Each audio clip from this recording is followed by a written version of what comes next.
dear members of Parliament, State Secretary, Directors General, dear colleagues, a great pleasure really for me to be here today. Let me thank, to begin with, the co-organizers of this, the National Television and Radio Broadcasting Company of Ukraine, the Ministry of Information Policy, of course, the civil society organizations that we work with constantly, the Techno Media, Institute of Mass Information, and Center for Democracy and Rule of Law. An independent and adequately funded public broadcaster that reaches out to everyone, both national and local level, is a prerequisite for a functioning democracy. In Ukraine, the public service broadcasting, which is not influenced by any of the financial groups or political party, it can provide true, impartial and balanced news and serve as a source of quality journalism for all groups and all of the population. At the moment, as I think everyone here is aware, the law on public service broadcasting, meaning in particular the Article 14, it guarantees a financing to the tune of not less than 0.2% of expenditures of the general fund of the state budget. It's a priority, of course, an absolute priority to assign the sum mentioned in the law for 2018 to accomplish the mission and to operate in line with Council of Europe standards for the public service broadcaster of Ukraine. But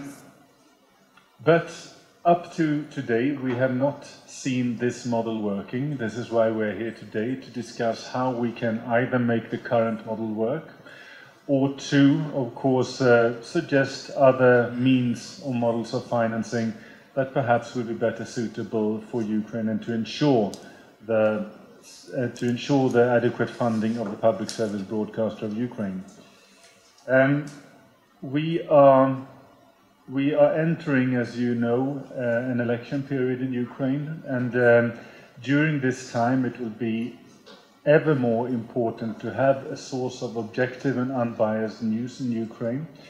The issue that Ms. Lebedeva was talking about, that there is now a risk for the public service broadcasting to run out of money and therefore have to stop its work, would be, of course, disastrous from many aspects, both when it comes to from our side, from the side of Council of Europe, from the obligations that Ukraine has committed itself to while becoming a member, while accessing to the Council of Europe.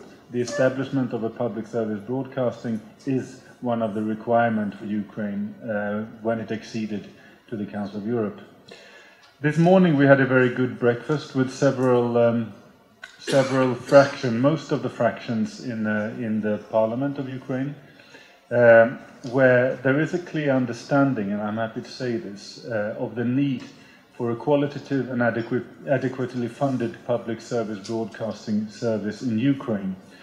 We also agreed that despite all the efforts that has been made by all of the partners around the table, perhaps we do not have enough understanding amongst the member of parliaments on why this is necessary. This is something that we will now try to set right. We will double our efforts to work with the members of parliament from the side of Council of Europe.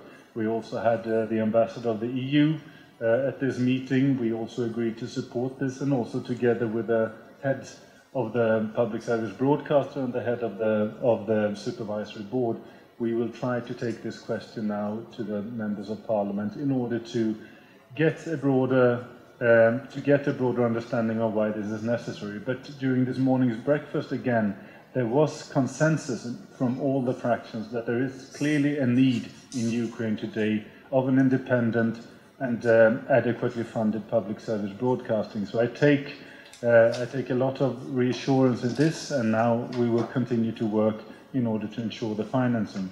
I hope that we will hear a lot from our colleagues also. We have very distinguished colleagues from Lithuania here today.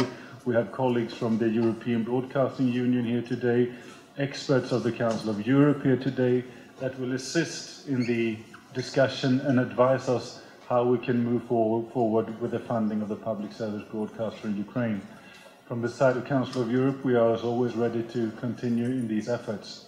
So thank you all for coming, and thank you also for your willingness to partake and push this agenda forward. Thank you so much.